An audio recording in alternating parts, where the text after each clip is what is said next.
What is going on, YouTube? Welcome back to another episode.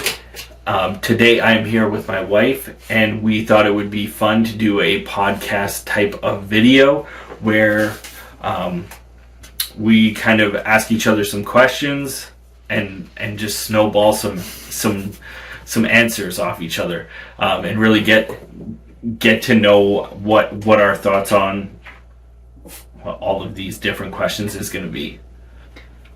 So, without further ado, we'll kick it off, and Stacey will ask the first question, and we will figure out the answer. So, we came up with these questions, and this is one that I actually thought I had the answer on earlier, and I just had a realization that I need to change my answer. What was your first introduction to health and fitness? Like, as early on as you can remember, what do you remember that being like? Definitely was like the first time I actually physically lifted weights. So like when I was like 12, just lifting weights in the basement. What made you pick up that weight? I wanted to be bigger. I was always the small guy. So I was always the skinny one trying to get bigger, and then eventually it just like flipped around. Now I'm the big guy trying to get smaller. But so earlier I thought mine was getting my first gym membership. Yeah.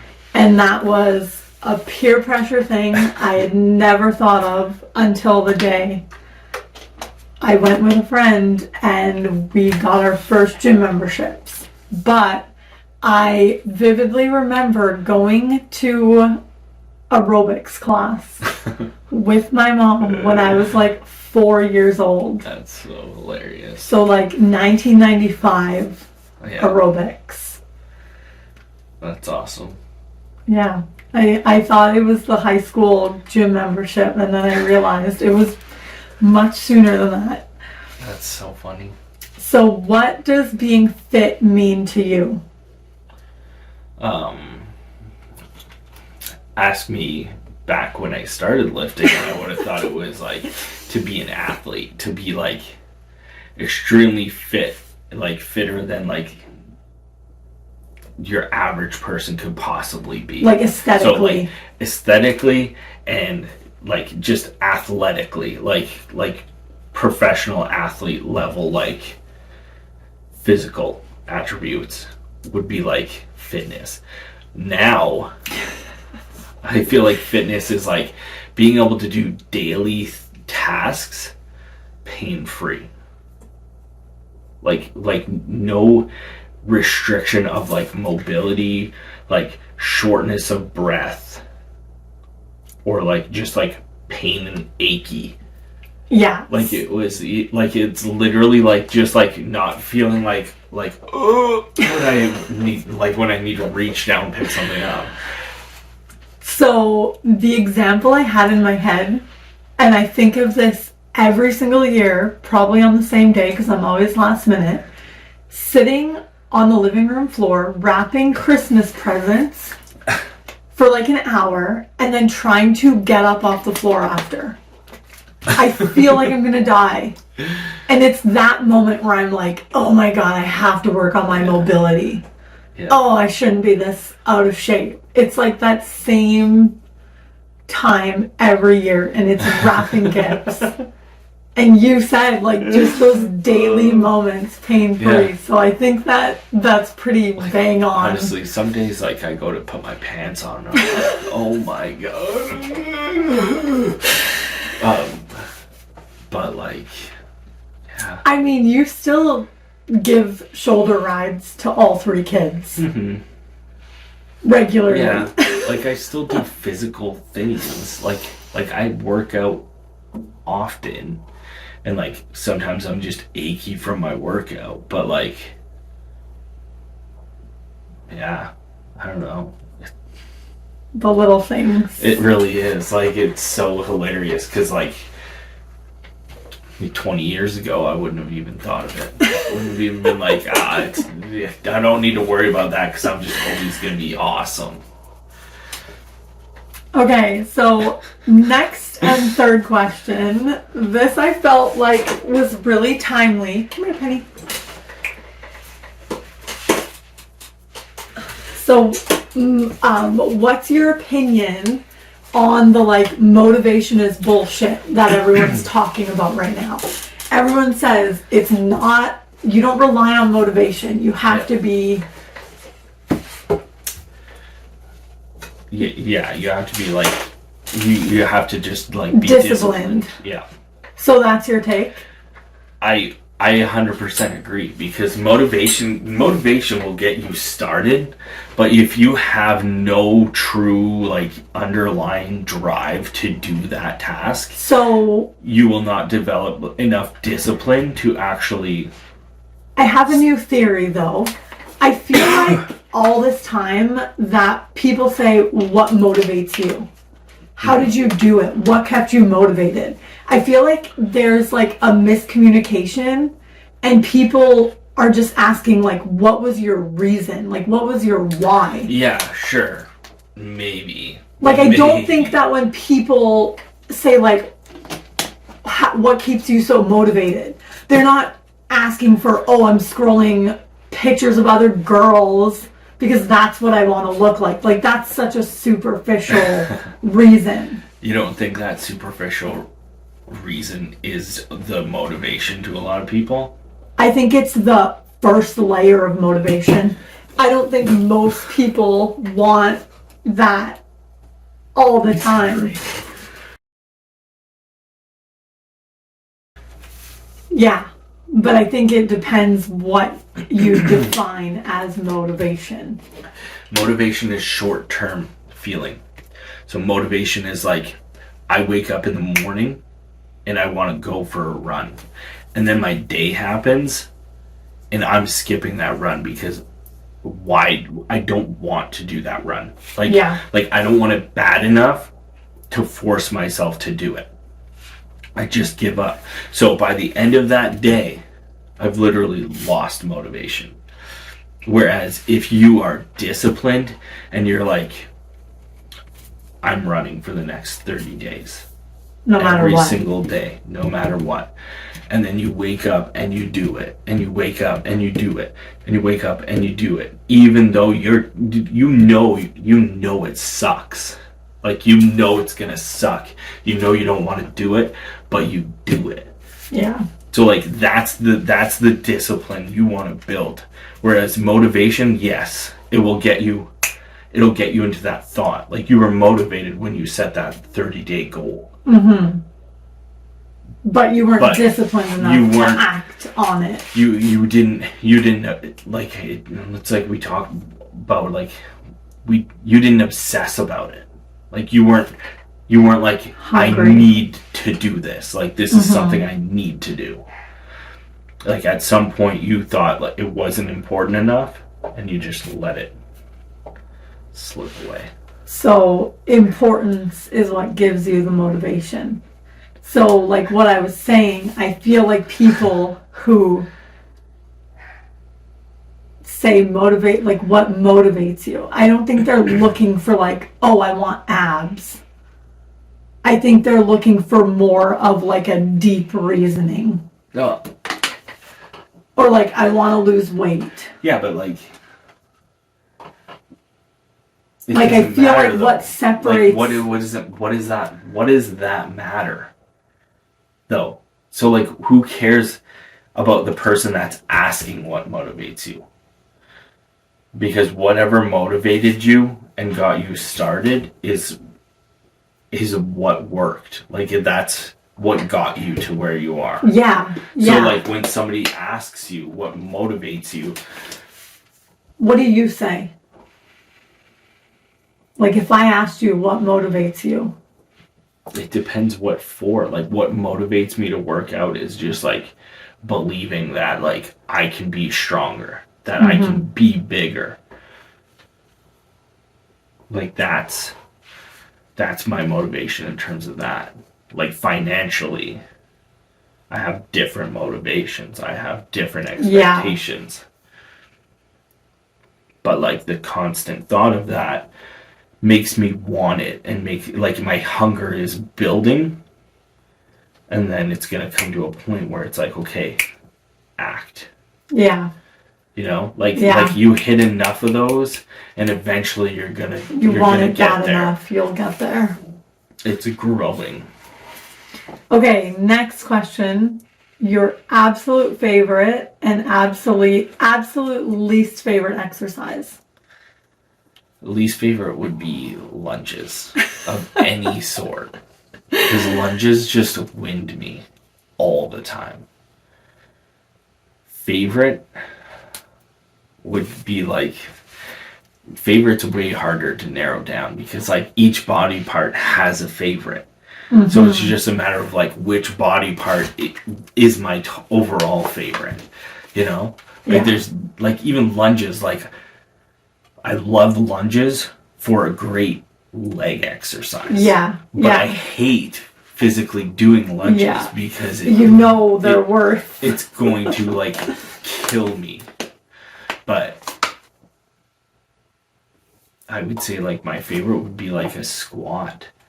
If not a squat, it'd be like I feel like overhead press has always been like it's always been one I just want to get so strong at. Seated or standing? Ideally standing, but I never do standing because we don't have the height in the garage. So I always do them seated, which is like, I mean, like if I can do seated 235, you can do standing. I could do standing, and if I'm doing like a strict press and no bend to the legs or anything, like then it's gonna be like pretty close to the same. But then like if I'm doing like more of a push press where you get a little bit of leg drive and throw it up, like I feel like way more crazy. So I love the feeling of that because I feel like that's one of those things where like any people that like I've been surrounded by always have shoulder issues too.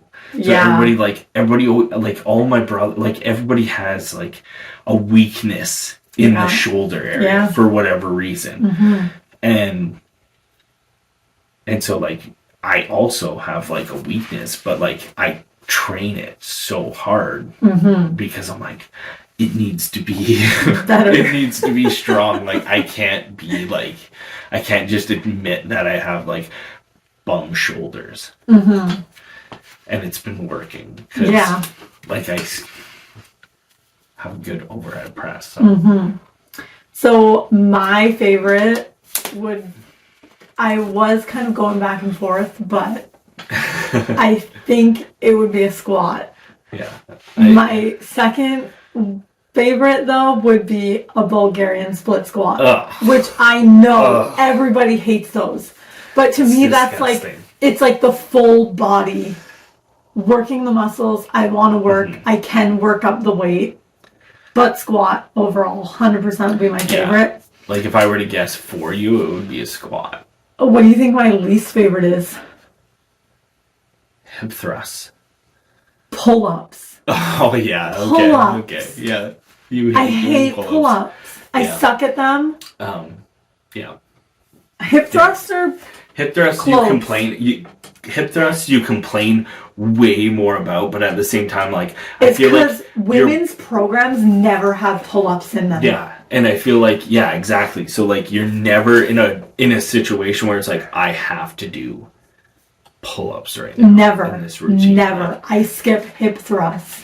Yes, you do. Every you never time. do hip thrusts. I hate them. I hate the setup of them. They're so easy. They're easy, but they're annoying and they take up a lot of space. They take up the one corner in the gym. It's literally like this the Smith machine is right there in the corner, isolated. It's the grabbing of bar. There's always a bench in there. You don't need a bar. You use the hip thrust bar.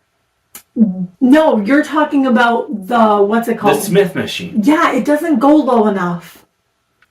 Yeah, it does. You just need to elevate your feet then. With what? Plates? Plates. Why have you never told me this? Because it's just like You it's never like made it's me- like you how do I get taller? Well, wear higher shoes. Like it's the same. Okay, it's the but that's not something I think of. You didn't even mention it to me because you thought it was so. I thought it was just the fact that you needed a Smith machine, you needed a bench, and then you needed to do a fucking million stupid repetitions or whatever it is that you do in your programs. So like, it was just the pain, and like it's like how many plates could I hip thrust on one side? Probably like freaking 6. But the hips of a god. But like on the Smith machine, like I feel like I've done hip thrusts for like high repetitions with like 4 plates on there. Like we're gonna have to like film a video being like, oh, how much weight can Ethan hip thrust? Yeah. And do a video on it just to see, because I feel like I could fucking max that. Yeah, but that Smith machine is like the freaking springy one. Like the hydraulic one. It's essentially weightless. It's not like a 45-pound bar. Okay, I see. So like any weight you put on there, like it's not assisting you pushing the weight up, but it is like it's lighter and it's much like smoother. Gravity-less. Well, like you grew up in Long Lac with that Smith machine that literally like grinds as you go. Like if you can, that thing was like. That thing, I swear to God, that thing had to have been like 100 pounds just on its own. I know. Like I remember doing lunges with it and just being like, like no weight on there, because I'm just like, how is this so heavy? Like it literally had like an actual like Smith machine in like holders on it. Mm-hmm. So I mean, not a Smith machine, an Olympic bar. Yeah. So it was like literally just like the brutal pulley system or whatever sliding mechanism that it had. It's probably like 300 years old. Yeah. So with that question, if you could only do one exercise for the rest of your life, you were only allowed to do one, what would it be? Probably bicep curl. So I could just eat. Curl in the squat rack. For 6 hours. Like, I don't. Like, you mean I couldn't work it out, but like, if I can do it now, could I still do it? Like, what's an exercise? Like an exercise, like a gym exercise? Like no, because like, you're gonna say I'll just do this and then I'll do body weight stuff. Yeah. No, one exercise. So like that's like a push-up, that's a squat, that's a lunge, that's like, so like a squat then. Yeah. It'd have to be a squat. Not a deadlift. You don't feel like you engage your upper body more during a deadlift, so you could get away with it being more of like a... No? I mean, like, like all of a sudden, if I can't deadlift anymore, so if I bend over to get it, I can't pick it up. Like, so now it's like, oh shoot, well, which action do I do the most? Is it a deadlift or is it a squat? So I was kind of torn between deadlift and squat. But well, I see why. What are your thoughts with like a windmill? Well, like if I could only do one exercise, one like weighted exercise, it would probably be a thruster. So a full squat to an overhead press. Sure. I do thrusters all day. I'd be jacked. So you wouldn't pick like burpees if you're gonna get all that technical? Not chest? No way. I would not. No, because you know what? You're getting enough activation from the overhead press, and like burpees are like burpee with the push up, like a real burpee. A waste of time. Well, I agree. I'm just, you're like super compound movement. Well, like that would be the one. That would be absolutely be the like faster. the best. I feel like it just engages everything with weight. Interesting. Whereas like a burpee, like up to a certain point, you can't add resistance anymore. Yeah, It's literally like tempo. Ew. And reps. Because like eventually it would just hurt. Like you would literally go to jump down with a 500-pound vest on and just like wreck yourself. Yeah, yeah. Whereas That's like true. with the thruster, you could go as heavy as you possibly can, because the worst case scenario, you can just toss it out. Yeah. Yeah, it's true. I have all the answers. Apparently you do. Well, And you're really good at changing my mind about stuff. that's what I do. That's it. That's all I've got for you today. All right. Well, that is the episode. I hope you enjoyed it. If you like this, please leave a comment down below and give us a like, so that we know to do maybe some more episodes like this. Peace.